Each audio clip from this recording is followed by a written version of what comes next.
Commercial property in Southampton. Cruise industry and retail. So, Southampton.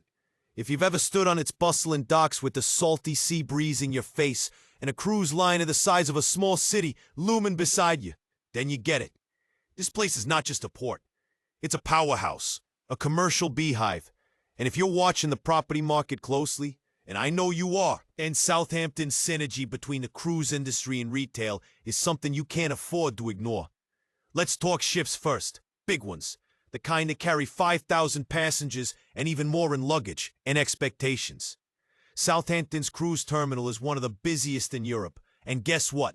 Those passengers don't just float in and out. They spend. Think restaurants, luggage storage, gift shops, cafes, last-minute shoe shops. Yet, I've let one to a guy who did just that. And high-end boutiques who've all wised up to one thing.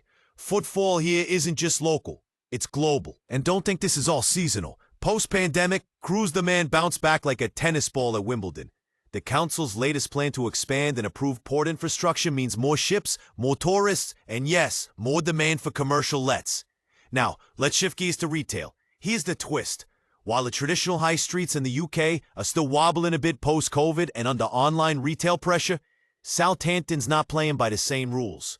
Why? Because of that footfall I mentioned, and a cheeky little retail cluster called Westquay. You know the one. Anchored by John Lewis and Zara, it's pulling in steady trade all year round. And yes, I've had clients score retail units there. And no, they're not regretting a thing. Just last December, I walked a client through a unit near the Bargate redevelopment, an area that's getting a major facelift. It was a cold Tuesday morning, but we counted over 300 people passing by the shop front in under 20 minutes. I literally said, if you don't take this one, someone else will by Friday. They signed the heads of turns that afternoon. True story. And here's where it gets juicy. Because of the cruise traffic, there's a weird but profitable crossover demand. Spaces that can flex. Hybrid models. 1 week, it's a souvenir pop-up. The next, it's hosting a brand activation event for a cosmetics firm targeting American tourists. These kinds of flexible leases are becoming a thing. But let me not sugarcoat. There's still some hesitation among big-name retailers. They want data, footfall reports, turnover stats. They're playing it cautious.